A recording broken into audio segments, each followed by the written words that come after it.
አሰብ ልትጠቀለል ትችላለች።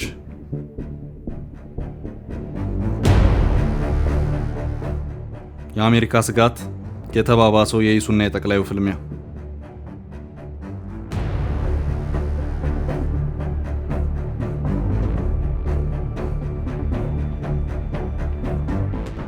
አሰብ ላይ የኮሪደር ፕሮጀክት እንሰራለን። አሰብ በረሃማ እንደመሆኑ መጠን ዛፍ ተክለን ለኑሮ ምቹ አድርገን አሱበን ገንብተነው ብዙ ሰዎች እንዲኖሩበት እናደርጋለን። ይህን የተናገሩት ጠቅላይ ሚኒስትር አብይ አህመድ ከተፎካካሪ ፓርቲዎች ጋር ባደረጉት ስብሰባ ላይ ነበር። ከብዙ ወራት በኋላም ይሄው የአሰብ ጉዳይ ፈጦ አደባባይ ላይ መጣ። አሰብ በምን ሂሳብ ከኢትዮጵያ ተነጥሎ እንደሄደም ማስረጃ አላገኘንም ብለዋል ጠቅላይ ሚኒስትሩ። ያ ማለት ኢትዮጵያ አሰብን የማስመለስ ታሪካዊና ሕጋዊ መብት አላት እንደማለት ነው ተብሎ ይታሰባል። ይህ ደግሞ መላው ዓለምን ያሳሰበ ጉዳይ ሆኗል። በተለይ ኤርትራውያን ስጋት ውስጥ የገቡ ይመስላል። ቀጣይ ምን ይፈጠር ይሆን ብለው ራሳቸውን እንዲጠይቁ አድርጓቸዋል። ጠቅላይ ሚኒስትር አብይ እኔ ስልጣን ከያዝኩ ጀምሮ አሰብ የሚል ነበር አቋሚ፣ አሁን የመጣ አይደለም ብለዋል። በአሰብ ጉዳይ ከኤርትራ መንግስት ጋር ተነጋግረን በመጨረሻ ክህደት የፈጸመው ራሱ የኤርትራ መንግስት ነው ሲሉም ጠቅላዩ ተናግረዋል። አሰብን በጋራ ለመጠቀም መንገድ ሰርተን ከጨረስን በኋላ መጨረሻ ላይ ኤርትራ መንግስት ወደ አሰብ ስንጠጋ አሰብን አልምተን እንዳንጠቀም አድርጎናል ሲሉ ወቀሳ አቅርበዋል። አሰብ ምንም ነገር የለውም ብናለማው መልካም ነበር ሲሉ ጠቅላይ ሚኒስትር አብይ አህመድ ተናግረዋል። የአሰብ ጉዳይ የማይቀር ይመስላል። የአሜሪካ የውጭ ጉዳይ ፖሊሲን ከሚወስኑ የጥናትና ምርምር ማዕከላት ውስጥ አንዱ ነው ተብሎ ከሚጠቀሱ ተቋማት መካከል ቀዳሚው ክራይሲስ ግሩፕ ነው። ይህ ግሩፕ በመጋቢት 27 2025 ባተመው ጥልቅ የጥናትና ምርምር ውጤት ላይ ጠቅላይ ሚኒስትር አብይ አሰብን ሊጠቀልሏት ይችላሉ ሲል ስጋቱን አስቀምጦ ነበር።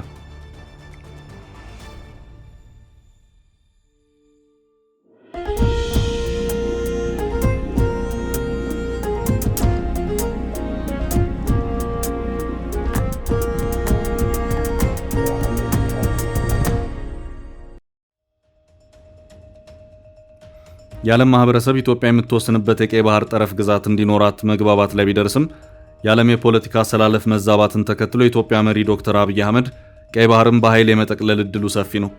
ሩሲያ ክሬሚያን፣ እስራኤል የጎላን ግዛትን በኃይል ከመጠቅለላቸው ባሻገር አሜሪካ የኃይል አማራጭን ሳይቀር በመጠቀም የግሪንላንድ ግዛትን በኃይል ለመጠቅለል ያላቸው አቋም ለኢትዮጵያ ጠቅላይ ሚኒስትር አብይ አህመድ የልብ ልብ ሊሰጠው ይችላል ሲል በስፋት አትቶ ነበር። ጠቅላይ ሚኒስትር አብይ አሰብን ሊጠቀልሉ ይችላሉ ከሚለው ከአሜሪካዊ ክራይሲስ ግሩፕ ስጋት በተጨማሪ ጠቅላዩ በትላንትናው ዕለት እቅጩን በአሰብ ጉዳይ መናገራቸው በአሰብ ጉዳይ ኢትዮጵያና ኤርትራ ወደ ግጭት ሊገቡ ይችላሉ የሚል ከፍተኛ ስጋት ደቅኗል። ጠቅላይ ሚኒስትር አብይ ወደብ ለማግኘት ለብዙ ሀገራት እንዳመለከቱና በሽምግልና እንዲፈታ ጥያቄ ማቅረባቸውን አሳውቀዋል። ሽምግልናው ካልሰራ ግን ኢትዮጵያ የራሷን እርምጃ እንደምትወስድም ፍንጭ ሰጥተዋል። ለብዙ ሀገራት በተናጠል ተናግሬያለሁ ያሉት ጠቅላይ ሚኒስትር አብይ ምክር ቤት መስማት ከፈለገ ግን ለአሜሪካ፣ ለቻይና፣ ለራሽያ፣ ለአውሮፓ፣ ለአፍሪካ አሁን በተከበረው ምክር ቤት ፊት መግለጽ የምፈልገው ነገር የኢትዮጵያ የቀይ ባህር ተጠቃሚነት ጉዳይ ቀሬ ስለሆነ ቅድሚያ የምንሰጠው ሰላምና ንግግር ስለሆነ እባካችሁ ሸምግሉንና መፍትሄ አምጡልን። ይሄው ጥያቄያችን። አሁን ሸመግላችኋለን፣ ሰላም ያስፈልጋል እያሉ ማዘናጋት ከሆነ ግን ብዙ የሚሄድ አይመስለኝም ጉዳዩ። ይሄኔ ስለፈለግኩ እናንተ ስለፈለጋችሁ አይደለም። በተፈጥሮ አይሆንም ነገርየው። በአንድ ቀን አንመልሰውም፣ በአንድ ቀን አላጣነውም። የተፈጥሮ ሂደቱን ተከትሎ ይሄዳል ሲሉ ተናግረዋል። ኢትዮጵያ በቅርቡ ወደብ የማግኘት ፍላጎት እንዳላት በቅርቡ ለተባበሩት መንግስታት ድርጅት ማሳወቋ ይታወሳል። ጠቅላይ ሚኒስትር አብይ ከ5 ዓመት በፊት ባህር ኃይል አቋቋም ነው በብርጭቆ ውሃ ውስጥ እንዲዋኝ አይደለም ሲሉ የቀድሞ እቅዳቸውን የተናገሩ ሲሆን ለቻይና፣ ለአሜሪካ፣ ለራሽያ ከኤርትራ ጋር እንዲያሸማግሉን ጥሪ አቅርበናል ካሉ በኋላ ጉዳዩ በሽምግልናና በሰላማዊ መንገድ የማይፈታ ከሆነ አሰብን በተፈጥሯዊ መንገድ እንዳጣነው ሁሉ በተፈጥሯዊ መንገድ መመለሱ አይቀሬ ነው ብለዋል። አሰብን ለማስመለስ ሌላ 30 ዓመት የምንጠብቅ አይመስለኝም ብለዋል። አሰብ ያለ ሕግና ካቢኔ ውሳኔ ነው የሄደው። ከኤርትራ ጋር ወደ ውጊያ መግባት አንፈልግም። ከገባን ግን ውጤቱ ይታወቃል። አስተማማኝ ኃይል አለን፣ እናሸንፋለን፣ አትፍሩ ብለዋል። ጠቅላይ ሚኒስትሩ ስለ ባህር በር ጉዳይ ሲናገሩ ሚሊዮን% እርግጠኛ ነኝ ኢትዮጵያ ተዘግታ አትኖርም፣ ማንም ፈለገም አልፈለገም ተዘግታ አትኖርም ሲሉ ተደምጠዋል። አብይ መንግስታቸው የቀይ ባህር ጉዳይ ህጋዊ፣ ታሪካዊ፣ መልክዓ ምድራዊና ኢኮኖሚያዊ ነው ብለው እንደሚያምን አስገንዝበዋል።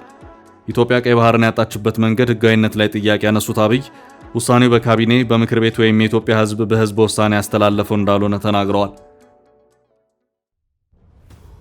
ማጣትን ማለትም ቀይ ባህርን የሚያክል ነገር ያጣንበት መንገድ ህጋዊነቱ ችግር እንዳለበት ማሳየው ተቋሞች አልገቡበትም፣ ካቢኔው አያውቀውም፣ እንዴት እንዳጣነው የሚያስረዳ አንድ ገጽ ወረቀት ማግኘት አልቻልንም ሲሉ ለኢትዮጵያ የባህር በር የማግኘት ነገር የህልውና ጉዳይ በመሆኑ በቀላሉ እንደማይታይ ገልጸዋል። አብይ ወደ ስልጣን መጥተው ከኤርትራ ጋር እርቅ በተፈጸመበት ወቅትም ይህን ጉዳይ ሲያነሱ እንደነበር ለምክር ቤቱ አስታውቀዋል። ከወራት በፊት አሰብ ቀይ ባህር የኢትዮጵያ ነው፣ የትኛውንም ዋጋ ከፍለን እናስመልሰዋለን ሲሉ ሜጀር ጀነራል ተሾመ ገመቹ መናገራቸው ይታወሳል። አሰብ የኢትዮጵያ የቀይ ባህር ግዛት ነው፣ የኢትዮጵያም ህልውና ነው። በኢትዮጵያ ጉዳይ መወሰን መብት ባልነበረው የሽግግር ቡድን አሳልፎ የተሰጠ ራስ ገዝ የባህር በራችን ነው። በዚህም ብዙ ሀገራት በእናንተ ድክመት ነው እስካሁን ያልተመለሰው እንጂ እስካሁን መቆየት ያልነበረበት ነው ይሉናል። አሁን ላይ የቀይ ባህር የህልውናችን ጉዳይ ሆኗል። ለህልውናችን ስንልም የትኛውንም ዋጋ ከፍለን አሰብን እናስመልሰዋለን ሲሉ ከወራቶች በፊት ሜጀር ጀነራል ተሾመ ገመቹ በፕራይም ሚዲያ በነበራቸው ቆይታ ተናግረው ነበር። በኢትዮጵያና በኤርትራ መካከል ግጭት መቀስቀሱ እንደማይቀር ጀነራል ጻድቃን ገብረትንሳኤ ከዓመት በፊት መናገራቸው ይታወሳል። ለጀነራል ጻድቃን ገብረትንሳኤ የኤርትራ መንግስት በሰዓቱ መልስ ሰጥቶ ነበር። የኤርትራ መንግስት የቀድሞ ትግራይ ጊዜያዊ አስተዳደር ምክትል ፕሬዝዳንት ሌተናል ጀነራል ጻድቃን ገብረትንሳኤ የጦርነት ሰባቂነት አጀንዳ አቀንቃይ ናቸው በማለት በቃል አቀባዩ የማነ ገብረ መስቀል በኩል ከሶ ነበር። ጀነራል ጻድቃን ሁለቱ ሀገሮች ማለትም ኢትዮጵያና ኤርትራ ጦርነቱ ስለመግባት የመጨረሻው ምዕራፍ ላይ ደርሰዋል ማለታቸው የጦርነት አጀንዳ አራማጅነታቸውን ያሳያል በማለት የማነ ከወነጀሉ በኋላ ጀነራል ጻድቃን ኢትዮጵያ አሰብ ወደብን በኃይል መያዝ አለባት የሚል አቋም ከድሮ ጀምሮ በማንጸባረቅ ይታወቁ ነበር ያሉት የማነ አሁን ግን የሰላም አቀንቃይ መስለው መታየት ይፈልጋሉ በማለት ተችተዋል። የማነ ይህን ትችት የሰነዘሩት ጀነራል ጻድቃን በኢትዮጵያና ኤርትራ መካከል ጦርነት መቀስቀሱ አይቀሬ መሆኑን ከዓመት በፊት በጻፉት ጽሑፍ ካስጠነቀቁ በኋላ ነው።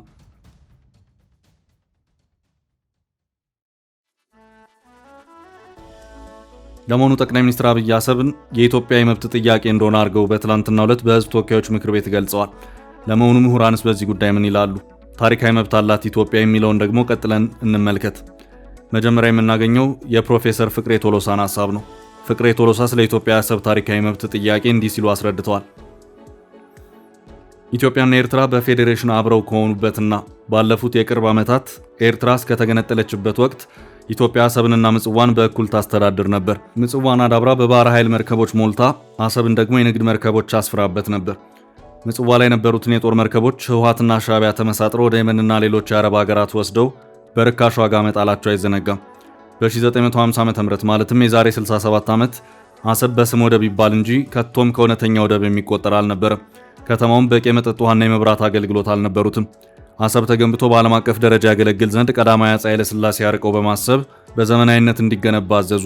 የወደቡም ዋና አስተዳደር በመከላከያ ሚኒስቴር ስር ገብቶ የወቅቱ የመከላከያ ሚኒስትር የነበሩት በወንድማማቾቹ በገርማሜና በመንግስቱ ንዋይ መፈንቅለ መንግስት የተረሸኑት አርበኛው ራስ አበበ የመሐንዲሶቹን እቅድ አጸደቁት። የግንባታውን ብድር የተገኘው ከዩጎዝላቪያ መንግስት ሲሆን የበላይ መሐንዲሶቹም ዩጎዝላቪያኖች ነበሩ። ከኢትዮጵያ በኩል ደግሞ ኢንጂነር በቀለ። ለወደቡ ግንባታ የተመደበው ገንዘብ 25 ሚሊዮን ብር ሲሆን ይህም ገንዘብ ለዘመኑ በጣም በርካታ ነበር። ግንባታው ከተያዘለት ጊዜ ቀድሞ ሲጠናቀቅ የአሰብ ወደብ ተስፋፍቶ አስፈላጊዎቹ ቤቶች ሁሉ ተሰርተውለት በዓለም አቀፍ ደረጃ ብቁ ሆነ። የባህር ትራንዚትና የጉምሩክ ቢሮዎች ተከፍተውለት ስራውን በስነ ስርዓት ጀመረ። የከተማውም ህዝብ በቂ መብራትና ውሃ አገኘ። ይህ ደግሞ የኢትዮጵያ ሀብት ንብረት እንደሆነ በኢትዮጵያ ሀብት እንደተገነባ ትልቅ ማሳያ ነው ሲሉ ፍቅሬ ቶሎሳ ተናግረዋል። በውሃ ምህንድስና አማካሪነት በሀገር ውስጥ በአፍሪካና በዓለም አቀፍ ደረጃ ለ28 ዓመታት ካገለገሉትና ከ6 ዓመታት ወዲህ በአዲስ አበባ ዩኒቨርሲቲ በማስተማር ላይ ከሚገኙት ፕሮፌሰር አድማሱ ገበየው ጋር ቆይታ ያደረገው የፌዴራል መንግስት ጋዜጣ የሆነው አዲስ ዘመን አነጋጋሪ የሆኑ መረጃዎችን አውጥቷል። አዲስ ዘመን እንዲህ ሲል ስለ ኤርትራው አሰብ ወደብ ጠይቋል። ኤርትራ ስትገነጠል ኢትዮጵያ አሰብን ሳትጠይቅ መቅረቷን እንዴት ይመለከቱታል? አሰብን ማስመለስ አለብን ብለው ለረጅም ዓመት የጸና አቋም የነበራቸው ፕሮፌሰር አድማሱም እንዲህ ሲሉ ይመልሳሉ። በብዙ ሀገሮች እንዳየነው አንድ ሀገር በታሪክ አጋጣሚ ከአንድ ሀገር ሲገነጠል በዲፕሎማሲ በአንዳንድ ወሳኝ ጉዳዮች ላይ መደራደር የቻሉበት ሁኔታ ነበር። የአሰብ ጉዳይን ብንመለከት በአስተዳደርም ሆነ በሌሎች ነገሮች ከአብዛኛው የኤርትራ ክፍል ተለይቶ ከኢትዮጵያ ጋር የቆየ ነው። የአፋሮች ባለስልጣናት ሲያስተዳድሩት የነበረ ነው። በአጠቃላይ በክፍለ ሀገርም ብናየው የወሎ ግዛት ሆኖ የቆየ ነው። በዚህ ሁሉ ሲታይ ተዋግቶ የመጡት ኃይሎች ሁለት ቦታ ተከፍለው አንደኛው ቡድን የኢትዮጵያ ሌላኛው ደግሞ የኤርትራ ገዢ ሲሆኑ በኢትዮጵያ በኩል የነበረው ህወሓት ቢያንስ ግልጽ የሆነውን የአሰብ ጉዳይ መደራደር ነበረበት። ኤርትራ እንዳትገነጠል ማድረግ አልቻሉ። ምክንያቱም መጀመሪያም ሲተጋገዙ ይህንን አጀንዳ ይዘው ነበር። ነገር ግን ህወሓት ኤርትራ ስትገነጠል በአሰብ ጉዳይ መደራደር ይችል ነበር። ምክንያቱም ኤርትራም አጥብቃ የኔ ነው የምትልበት ነገር የላትም። ኢትዮጵያም ወደ ኋላ የምታፈገፍግበት ምክንያት አልነበራትም። አዲስ ዘመን ጋዜጣ በኤርትራ የሚገኙ ወደቦችን የመጠቀም እድል አለ ብለው ያምናሉ ሲል ፕሮፌሰር አድማሱን ጠይቋቸዋል። ፕሮፌሰር አድማሱም የሰጡት መልስ የሚከተለውን ነበር። አሁን በየቦታው በሚያባክነን የባህር በር ጉዳይ ኤርትራውያን በአግባቡ ከመጡ ሁለታችንም ተጠቃሚ መሆን የምንችልበት ነው። አሰብንም ሆነ ምጽዋን ወደብ ለመጠቀም የሚፈልግ ሌላ ጎረቤት ሀገር የላቸውም። ወደቡን በመጠቀም እድገታቸውን ለማፋጠን ባለመምረጥ ምክንያት ያለውን አቋም መያዛቸው ይገርመኛል። ጠብም ሆነ ቅሬታ ካለ በመሪዎች መካከል መፈታት ያለበት ነው። የሁለቱ ሀገራት ህዝቦች የሚጠቀሙት ወደቦቹ ለምተው ወደ ስራ ቢገቡ ነው በማለት ፕሮፌሰሩ ተናግረዋል። ሰላም ለአፍሪካ ቀን እንዲሁን ቸርን ሰንብት።